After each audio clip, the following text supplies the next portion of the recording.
नमस्कार दोस्तों, मेरे YouTube चैनल कहानियाँ में आपका स्वागत है। आज मैं आपके लिए लेकर आई हूँ मुंशी प्रेमचंद जी की लिखी कहानी कफन। यदि आपको यह कहानी पसंद आए तो इस चैनल को लाइक, सब्सक्राइब और अपने दोस्तों के साथ शेयर ज़रूर कीजिएगा। तो चलिए इस कहानी की शुरुआत करते हैं।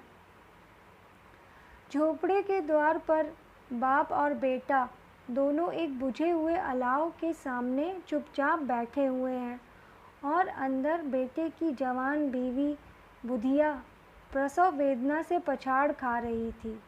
रह रहकर उसके मुंह से ऐसी दिल हिला देने वाली आवाज़ निकलती थी कि दोनों कलेजा थाम लेते थे।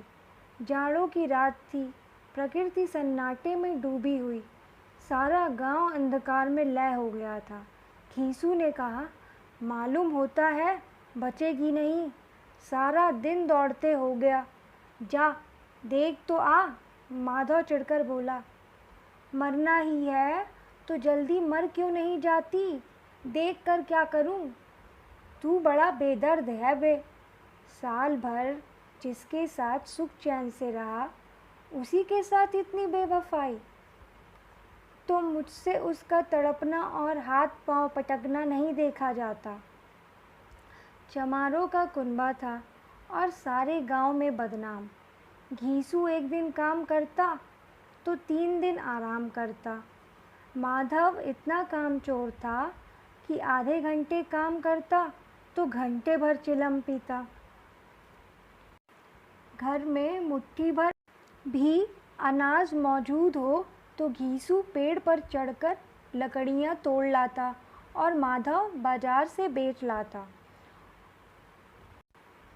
घर में मिट्टी के 2-4 बर्तनों के सिवा कोई संपत्ति नहीं। फटे चीथड़ों से अपनी नग्नता को ढाके हुए जिए जाते थे, संसार की चिंताओं से मुक्त, कर्ज से लदे हुए। गालियाँ भी खाते, मार भी खाते, मगर कोई भी गम नहीं। मटर आलू की फसल में दूसरों के खेतों से मटर या आलू उखाड़ लाते और भून भान कर खा लेते थे, और 10-5 ऊख उखाड़ लाते और रात को चूसते। इस वक्त भी दोनों अलाव के सामने बैठकर आलू भून रहे थे, जो कि किसी खेत से खोद लाए थे। घीसू की स्त्री का तो बहुत दिन हुए देहांत हो गया था। माधव का ब्याह पिछले साल हुआ था। जब से यह औरत आई थी, उसने इस खानदान में व्यवस्था की नींव डाली थी और इन दोनों बेगैरतों का दोजक बढ़ती रहती थी। जब से वह आई, यह दोनों और भी आराम तलब हो गए थे, बल्कि कुछ अकड़ने भी लगे थे। कोई कार्य करने को बुलाता तो निर्व्याज भाव से दुगनी मजदूरी मांगते।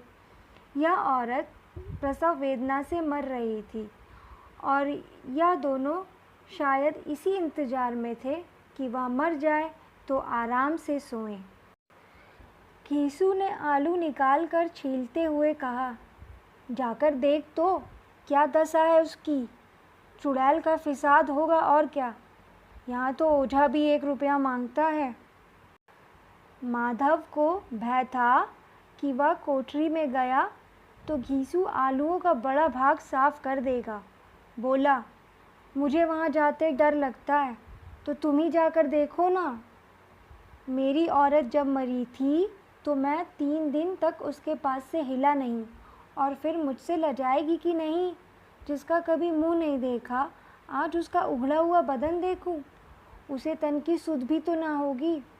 मुझे देख लेगी तो खुलकर हाथ पांव भी ना पटक सकेगी। मैं सोचता हूँ, कोई बाल बच्चा हुआ तो क्या होगा। सोंठ, गुड़, तेल कुछ भी तो नहीं है घर में। सब कुछ आ जाएगा, भगवान दे तो। जो लोग अभी 1 पैसा नहीं दे रहे हैं, वही कल बुलाकर रुपए देंगे। मेरे 9 लड़के हुए। घर में कभी कुछ न था, मगर भगवान ने किसी न किसी तरह बेड़ा पार ही लगाया। दोनों आलू निकाल निकाल कर जलते जलते लगे। कल से कुछ खाया था नहीं। इतना सब्र न था कि उन्हें ठंडा हो जाने दें। कई बार दोनों की ज़बानें जल गईं। हालांकि इस कोशिश में उनकी आंखों से आंसू निकल आते। घीसू को उस वक्त ठाकुर की बारात याद आई जिसमें 20 साल पहले वह गया था। उस दावत में उसे जो तृप्ति मिली वह उसके जीवन में एक याद रखने लायक बात थी और आज भी उसकी याद ताज़ा थी। बोला वह भोज नहीं भूलता। तब से फिर उस तरह का खाना और भरपेट कभी। माधव ने इन पदार्थों का मन ही मन मजा हुए कहा, अब हमें कोई ऐसा भोज नहीं खिलाता। अब कोई क्या खिलाएगा? वह ज़माना दूसरा था। अब तो सबको किफ़ायत सूझती है। शादी ब्याह में मत खर्च करो, क्रिया कर्म में मत खर्च करो। पूछो गरीबों का माल बटोर बटोर कर कहाँ रखोगे? बटोरने में तो कमी नहीं है, हाँ खर्च में किफ़ायत सूझती है। आलू खाकर दोनों ने पानी पिया और वहीं अलाव के सामने अपनी धोतियाँ ओढ़कर पाँव पेट में डाले सो रहे, जैसे दो बड़े बड़े अजगर गेंडुलियाँ मारे पड़े हों और बुधिया अभी तक करा रही थी। सवेरे माधव ने कोठरी में जाकर देखा तो उसकी स्त्री ठंडी हो गई थी। उसके मुंह पर मक्खियाँ भिनक रही थी। पथराई हुई आंखें ऊपर टंगी हुई थी। सारी देह में धूल से लथपथ हो रही। उसके पेट में बच्चा मर गया था। माधव भागा हुआ घीसू के पास आया। फिर दोनों ज़ोर ज़ोर से हाय हाय करने और छाती पीटने लगे। पड़ोस वालों ने यह रोना धोना सुना तो दौड़े हुए आए और पुरानी मर्यादा के अनुसार इन अभागों को समझाने लगे, मगर ज़्यादा रोने पीटने का अवसर न था। कफन की और लकड़ी की फिक्र करनी थी। घर में तो पैसा इस तरह गायब था जैसे चील के घोंसले में मांस। बाप बेटे रोते हुए गांव के जमींदार के पास गए। वह इन दोनों की सूरत से नफरत करते थे। कई बार इन्हें अपने हाथों पीट चुके थे। चोरी करने के लिए, वादे पर काम पर न आने के लिए। पूछा, क्या है बे घिसुआ, रोता क्यों है? अब तो तू कहीं दिखाई भी नहीं देता। मालूम होता है इस गांव में रहना नहीं चाहता। घीसू ने जमीन पर सिर रखकर आंखों में आंसू भरे हुए कहा, सरकार बड़ी विपत्ति में हूँ। माधव की घरवाली रात को गुजर गई। रात भर तड़पती रही सरकार। हम दोनों उसके सिरहाने बैठे रहे। दबा जो कुछ हो सका सब कुछ किया।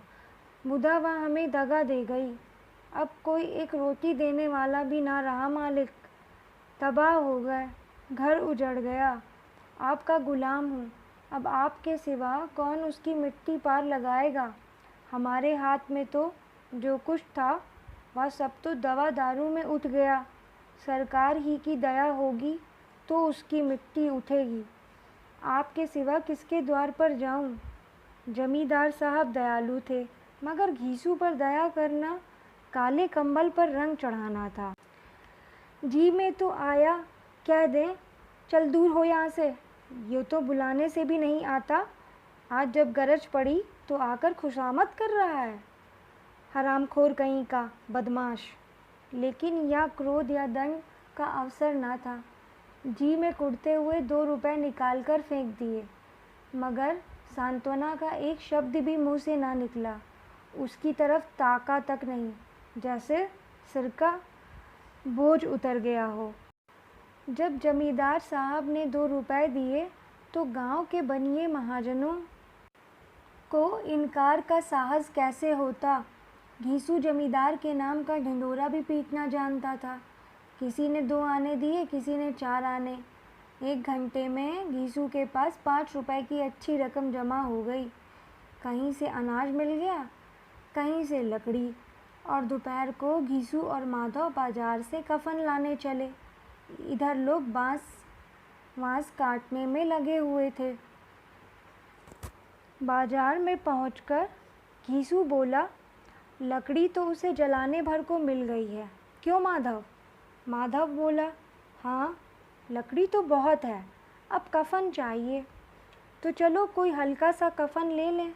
हाँ और क्या, लाश उठते उठते रात हो जाएगी, रात को कफन कौन देखता है। कैसा बुरा रिवाज है कि जिसे जीते जी तन ढकने को चीथड़ा भी ना मिले, मरने पर नया कफन चाहिए। कफन लाश के साथ जल ही तो जाता है, और क्या रखा रहता है। यहीं 5 रुपए पहले मिलते तो कुछ दवा दारू कर लेते। दोनों एक दूसरे के मन की बात ताड़ रहे थे। बाजार में इधर उधर घूमते रहे, कभी इस बाजार की दुकान पर गए, कभी उस दुकान पर, यहाँ तक कि शाम हो गई। तब दोनों ना जाने किस दैवी प्रेरणा से एक मधुशाला के सामने आ पहुँचे और जैसे किसी पूर्व निश्चित व्यवस्था से अंदर चले गए। वहाँ दोनों बहुत देर तक असमंजस में खड़े रहे। फिर घीसू ने गद्दी के सामने जाकर कहा, साहू जी, एक बोतल हमें भी देना। इसके बाद कुछ चिखौना आया, तली हुई मछली आई और दोनों बरामदे में बैठकर शांतिपूर्वक पीने लगे। घीसू बोला, कफन लगाने से क्या मिलता, आखिर जल ही तो जाता, कुछ बहू के साथ तो ना जाता। माधव आसमान की तरफ देखकर बोला, मानो देवताओं को अपनी निष्पापता का साक्षी बना रहा हो। दुनिया का दस्तूर है, नहीं लोग बामनों को हज़ारों रुपए क्यों दे देते हैं, कौन देखता है परलोक में मिलता है या नहीं। बड़े आदमियों के पास धन है, फूकें, हमारे पास फूकने को क्या है। लेकिन लोगों को जवाब क्या दोगे, लोग पूछेंगे नहीं कफन कहाँ है। घीसू हंसा, अबे कह देंगे कि रुपए कमर से खिसक गए, बहुत ढूंढा मिले नहीं, लोगों को विश्वास ना आएगा, लेकिन फिर वही रुपए देंगे। माधव भी हंसा इस अनपेक्षित सौभाग्य पर, बोला, बड़ी अच्छी थी बेचारी, मरी तो खूब खिला पिला कर। आधी बोतल से ज़्यादा उड़ गई। घीसू ने 2 सेर पूड़ियाँ मंगाई, चटनी, अचार, कलेजियाँ। शराब खाने के सामने ही दुकान थी। माधव लपक कर 2 पत्तलों में सारे सामान ले आया। पूरा 1.5 रुपया खर्च हो गया, सिर्फ थोड़े से पैसे बचे रहे। दोनों इस वक्त शान से बैठे पूड़ियाँ खा रहे थे, जैसे जंगल में कोई शेर अपना शिकार उड़ा रहा हो। न जवाबदेही का खौफ था, न बदनामी की फिक्र। इन सब भावनाओं को उन्होंने बहुत पहले ही जीत लिया था। एक क्षण के बाद माधव के मन में एक शंका जागी। बोला, क्यों दादा, हम लोग भी तो एक ना एक दिन वहाँ जाएंगे ही। जो वहाँ हम लोगों से पूछे कि तुमने हमें कफन क्यों नहीं दिया तो क्या कहोगे। कहेंगे तुम्हारा सिर, पूछेगी तो ज़रूर। तू कैसे जानता है कि उसे कफन न मिलेगा, तू मुझे ऐसा गधा समझता है। 60 साल क्या दुनिया में घास खोदता रहा हूँ, उसको कफन मिलेगा और बहुत अच्छा मिलेगा। माधव को विश्वास न आया। बोला, कौन देगा, रुपए तो तुमने चट कर दिए, बात तो मुझसे पूछेगी। उसकी मांग में तो सिंदूर मैंने डाला था। घीसू गर्म होकर बोला, मैं कहता हूँ उसे कफन मिलेगा, तू मानता क्यों नहीं। कौन देगा, बताते क्यों नहीं। वही लोग देंगे जिन्होंने कि अब की दिया। हाँ, अब की रुपए हमारे हाथ ना आएंगे। भर पेट खाकर माधव ने बची हुई पूड़ियों का पत्तल उठाकर एक भिखारी को दे दिया, जो खड़ा इनकी ओर भूखी आंखों से देख रहा था और देने के गौरव, आनंद और उल्लास का अपने जीवन में पहली बार अनुभव किया। घीसू ने कहा, ले जा, खूब खा और आशीर्वाद दे। जिसकी कमाई है वह तो मर गई, मगर तेरा आशीर्वाद उसे ज़रूर पहुँचेगा। रोए रोए से आशीर्वाद दो, बड़ी गाढ़ी कमाई के पैसे हैं। माधव ने फिर आसमान की तरफ देखकर कहा, वह बैकुंठ में जाएगी दादा, बैकुंठ की रानी बनेगी। घीसू खड़ा हो गया और जैसे उल्लास की लहरों में तैरता हुआ बोला, हाँ बेटा, बैकुंठ में जाएगी। किसी को सताया नहीं, किसी को दबाया नहीं। मरते मरते हमारी ज़िंदगी की सबसे बड़ी लालसा पूरी कर गई। वह ना बैकुंठ में जाएगी तो क्या ये मोटे मोटे लोग जाएंगे जो गरीबों को दोनों हाथों से लूटते हैं और अपने पाप को धोने के लिए गंगा नहाते हैं और मंदिरों में जल चढ़ाते हैं। माधव बोला, मगर दादा, बेचारी ने जिंदगी में बड़ा दुख भोगा, कितना दुख झेल कर मरी। वह आंखों पर हाथ रखकर रोने लगा, चीखें मार मार कर। घीसू ने समझाया, क्यों रोता है बेटा? खुश हो कि वह माया जाल से मुक्त हो गई, जंजाल से छूट गई। बड़ी भाग्यवान थी जो इतनी जल्दी माया मोह के बंधन तोड़ दिए। और दोनों खड़े होकर गाने लगे।